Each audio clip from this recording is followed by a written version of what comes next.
एक और छोटा टॉपिक हमने आज उठाया है, इसका नाम है टेम्परेचर डिपेंडेंस ऑफ रेजिस्टिविटी। आपने देखा होगा आमतौर पे जब भी गर्मियाँ आती हैं यानी टेम्परेचर इंक्रीज करता है तो हमारे घरों में जो सप्लाई आती है उसकी वैल्यू घट जाती है, वो क्वांटिटी वाइज भी कम आती है और उसकी क्वालिटी भी घट जाती है, यानी कि वो 220 वोल्ट सप्लाई नहीं होती, वो कम सप्लाई होती है। उसका रीज़न ये होता है कि जैसे ही सराउंडिंग का टेम्परेचर बढ़ता है तो जो वायर्स के थ्रू वो हमको सप्लाई होता है उसका रेजिस्टेंस बढ़ जाता है। उसकी आर की वैल्यू इंक्रीज करने से उसकी इफेक्ट क्या होता है कि रास्ते में ही पोटेंशियल ड्रॉप यानी एनर्जी लॉसेस बढ़ जाते हैं, जिसकी वजह से बाकी जो हम तक सप्लाई होता है वो कम रह जाता है। तो देखते हैं कैसे डिपेंड करता है डिफरेंट मटेरियल की रेजिस्टिविटी टेम्परेचर पर, क्योंकि रेजिस्टिविटी पर ही रेजिस्टेंस डिपेंड करती है, क्योंकि अगर रो ही चेंज हो गया तो आर तो चेंज हो ही जाना है। तो तीन तरह के मटेरियल हमने उठाए हैं। एक हमने लिया प्योर मेटल। इंसुलेटर की हम बात नहीं करें, इंसुलेटर की जो रेजिस्टिविटी होती है अच्छी खासी होती है और वो नॉर्मली चेंज नहीं होती विद टेम्परेचर, मतलब ऑलमोस्ट कॉन्स्टेंट करवाएगी रेजिस्टिविटी फॉर इंसुलेटर्स। तो हमने तीन उठाए हैं, एक कंडक्टर्स, एक अलॉयस और एक सेमी कंडक्टर्स। तो पहले उठाया प्योर कंडक्टर, जैसे कॉपर हमने लिया। अगर जो प्योर कंडक्टर होते हैं, जो मेटल्स हमारे होते हैं, अगर उनकी रेजिस्टिविटी देखी जाए तो रेजिस्टिविटी उनकी इंक्रीज करती है विद टेम्परेचर, और वैसे ये इंक्रीज नॉन लीनियर होता है। ये इंक्रीज नॉन लीनियर होता है, मतलब रेजिस्टिविटी एक्सपोनेंशियली बढ़ती है जैसे टेम्परेचर आगे बढ़ता है, धीरे धीरे उसकी पावर जो होती है हायर ऑर्डर पे चली जाती है, वो वन पावर पे नहीं रहता, लीनियर नहीं होती। इसके बारे में थोड़ी देर के बाद दोबारा और बात करेंगे, वापस आएंगे। पहले एक और दो तीन और देख लेते हैं। अगर हमसे कोई पूछता है, अच्छा ये सब डिपेंड किस पे करता है, ये जो बेसिक फॉर्मूला रेजिस्टिविटी का हमने लिखा था, डिराइव किया था, रो क्या था रेजिस्टिविटी का, m upon E square tau into N, पहले लेक्चर में हमने निकाला था। तो m क्या था, mass of charge carrier, e था चार्ज ऑन चार्ज कैरियर्स, और टो था रिलैक्सेशन टाइम, और n था हमारे पास नंबर डेंसिटी। तो जो कंडक्टर्स होते हैं उनके केस में जो नंबर डेंसिटी ऑफ कंडक्टर्स होता है, चार्ज कैरियर्स होता है, वो चेंज नहीं करता। Number density of charge carriers change नहीं करता, वो कांस्टेंट रहता है। जितने हैं कॉपर में फ्री इलेक्ट्रॉन्स वो उतने ही रहेंगे। टेम्परेचर इंक्रीज करने से ज़्यादा वो चेंजमेंट उसमें नज़र नहीं आती है, इसीलिए n तो चेंज हुआ नहीं। अब टो पे फर्क पड़ता, आपको बताया था कि थर्मल वेलोसिटी जो होती है उसकी वैसे तो एवरेज वैल्यू 0 होती है, लेकिन टेम्परेचर बढ़ने से जो हमारे इलेक्ट्रॉन्स हैं वो स्पीड अप कर जाते हैं और जल्दी जाके भिड़ जाते हैं। उनके जल्दी भिड़ने से जो टो है, जो रिलैक्सेशन टाइम है, वो घट जाता है। ठीक, इसीलिए जो रो की वैल्यू है बढ़ जाती है। तो ये चीज़ आगे आकर के ऐसे बढ़ता रहता है, और क्योंकि इन्वर्स रिलेशन आ रहा है तो आगे एक्सपोनेंशियल भी हो जाता है, क्योंकि थोड़ी देर के बाद, अभी तो हम ये मान रहे हैं कि एन पे कोई इफेक्ट नहीं है, लेकिन टेम्परेचर में ज़्यादा इंक्रीज होगा तो फिर एन पे इफेक्ट भी आना शुरू हो जाता है। इस वजह से जो रिजल्ट, जो कर्व है हमारी, वो लीनियर नहीं बचती, नॉन लीनियर हो जाती है। तो इसकी ड्रॉबैक की वजह से हमने कुछ अलॉय डिज़ाइन किए जिनका जो अल्फा है यानी टेम्परेचर कोफिशिएंट है या रेजिस्टिविटी है वो लीनियरली इंक्रीज करती है विद टेम्परेचर, या यूँ समझ लो कि ज़्यादा चेंज शो नहीं करती। रेजिस्टिविटी ऑलमोस्ट कांस्टेंट रहती है विद टेम्परेचर, क्योंकि अगर वो ज़्यादा चेंज करेगी तो उसके फिर अलग इफेक्ट होता है, कंट्रोल करना मुश्किल आता है। तो ये निक्रोम एक ऐसा हमने अलॉय ले रखा है जिसकी जो रेजिस्टिविटी है वो इंक्रीज तो करती है, थोड़ा थोड़ा इंक्रीज करती है, लेकिन लीनियरली इंक्रीज करती है। हल्का हल्का इंक्रीज करेगी, मतलब इसमें ज़्यादा इंक्रीज करती है, इसमें कम इंक्रीज करती है। मतलब असल में ग्राफ थोड़ा सा ऐसा रहता है, मतलब कम जाता है, ऊपर तो जाता है लेकिन कम जाता है। तो रेजिस्टिविटी ऑलमोस्ट कॉन्स्टेंट रहती है निक्रोम की। ठीक, तो अगर इसका रीज़न सिंपल था कि इसमें एन के ऊपर ज़्यादा फर्क नहीं पड़ता, लॉइस बनाए इस तरीके से गया है। नेक्स्ट है हमारा जो सेमी कंडक्टर होता है। सेमी कंडक्टर की रेजिस्टिविटी डिक्रीज करती है विद टेम्परेचर। ये थोड़ा मैंने पहले बताया, थोड़ा बताता हूँ दोबारा से। सेमी कंडक्टर हमारे ऐसे मटेरियल होते हैं जिनके केस में अगर टेम्परेचर इंक्रीज कर दिया जाए तो नए चार्ज कैरियर्स क्रिएट हो सकते हैं। आपने केमिस्ट्री पढ़ा होगा एन टाइप पी टाइप वाली चीज़, ये वही चीज़ है। तो इसमें नए चार्ज कैरियर्स क्रिएट हो जाते हैं जब आप उसमें टेम्परेचर बढ़ाते हो।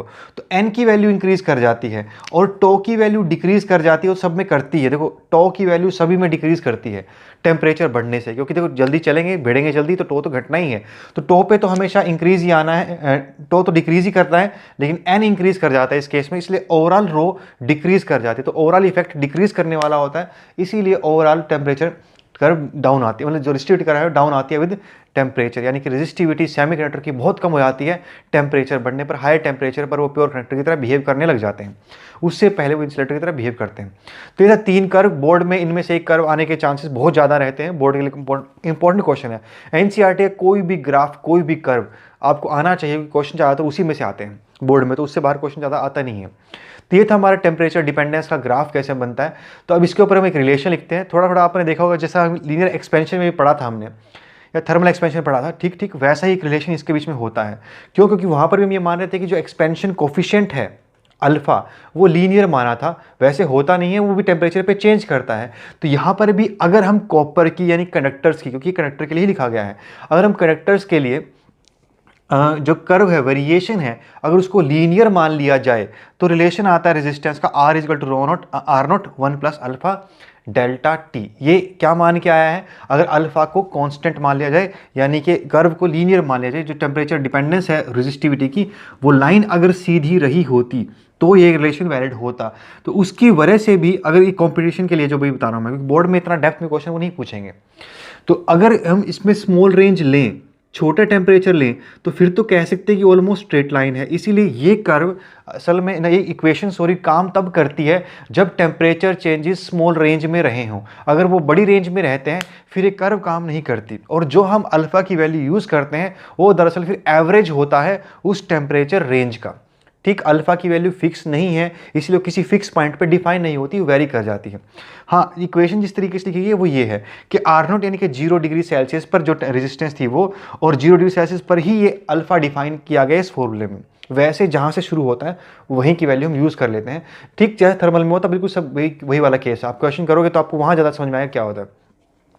एनसीईआरटी में एक बहुत बड़ा क्वेश्चन इसका दिया हुआ है, पहले एक्सरसाइज में ही, ये सिंपल एक्सरसाइज में क्वेश्चन है, एडिशनल से पहले वाले में बहुत ज़बरदस्त क्वेश्चन है, सारे ट्राई करना, फिर मैं आपके डाउट लेकर के उसमें और आगे बढ़ेंगे। तो डेल्टा टी क्या था? टेम्परेचर चेंज की, जहाँ से आप जिसको आपने रेफरेंस माना है उससे नया टेम्परेचर कितना है।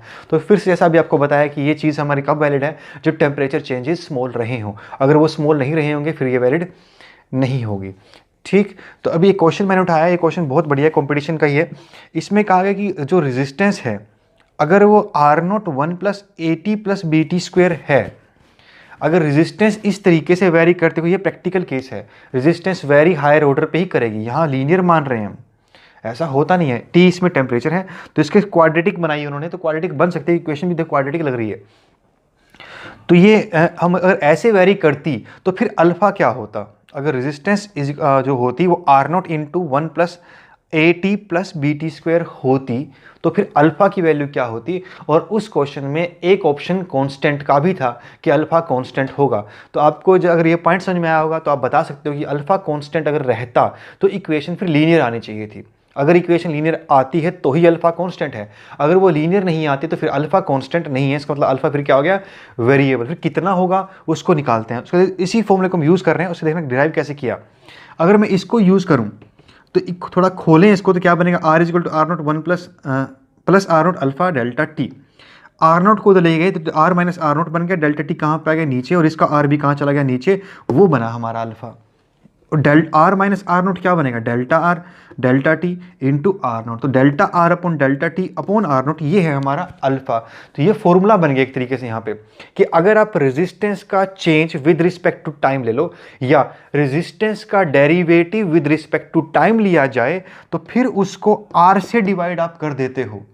वहाँ पर जहाँ पे रेफरेंस लिया गया था, अगर उस रेजिस्टेंस से फिर उसे डिवाइड कर देते हो तो वो होता है अल्फा। ठीक है, ये फॉर्मूला यहाँ से बना है, बुक्स में नहीं दिया गया, कंपटीशन में और एडवांस में सीधा क्वेश्चन आया हुआ था। तो सीधा क्वेश्चन ही आएगा आपको, मतलब कॉन्सेप्ट को इसी तरीके से, बेसिक देखो यहीं पे था। अगर आपको वो पॉइंट क्लियर है कि ये वेरिएबल हो सकता है, फिर आप वो गलती नहीं करोगे कि इसको कांस्टेंट मार्क करके आओगे। और आप कांस्टेंट मार्क नहीं करके आओगे फिर वहाँ पे अपने आप सोल्यूशन निकल जाएगा कि क्या तरीका हो सकता है, कहाँ से फिर उसको डिफाइन करें। तो ये पॉइंट समझ में आया भाई। तो इसका तरीका क्या है? फिर इसको सिंपल डेरिवेटिव ले लो। डेरिवेटिव लिया गया तो आर नॉट बाहर आ गया, उसका 1 का डेरिवेटिव 0 और ए टी का डेरिवेटिव a और बी टी स्क्वायर का डेरिवेटिव 2bt, और उसको डिवाइड कर दिया आर नॉट से, आर से। तो आर की वैल्यू कितनी है? R naught 1 plus alpha T plus B T square. ठीक, तो ये जिस पर निकाला गया उससे डिवाइड कर दिया गया। तो आर नॉट से आर नॉट कट गया तो अल्फा की वैल्यू कितनी आ गई हमारे पास? A plus B T upon 1 plus A T plus B T square. तो ये बना हमारा अल्फा। अल्फा की वैल्यू इस तरीके से हम निकाल सकते हैं, मतलब बेसिक फॉर्मूला याद रखना। तो ये delta R upon D T in upon R, ये बन जाता है हमारा अल्फा का फॉर्मूला। ठीक, आर नोट क्यों नहीं आया? क्योंकि यहाँ पे एवरेज वैल्यू निकाली जा रही है, क्योंकि वो वेरिएबल है, वो हर जगह पे अलग अलग है। अगर वो कांस्टेंट रहता फिर हम आर नोट ले लेते, अभी तो वेरिएबल है, हर जगह पे अलग अलग रह रहा है, इसलिए उसको वैल्यू हमने जो उस वक्त की आर है, उस पॉइंट की, उस टेम्परेचर की जो रेजिस्टेंस है वो यूज़ की गई, तभी वो फॉर्मूले में ये आया। Clear point. तो ये था टेम्परेचर डिपेंडेंस ऑफ रेजिस्टिविटी। आज छोटा ही लेक्चर था क्योंकि कल हम नया टॉपिक शुरू करने वाले, जो बड़ा टॉपिक है उस पर न्यूमेरिकल भी करेंगे। तो अभी तक आप क्वेश्चन अपने आपकी एनसीईआरटी एक्सरसाइज का लगभग 50% पार्ट कर सकते हो, तो वो ट्राई कर लेना, उसके बाद हम फिर आगे बढ़ते हैं। क्लियर।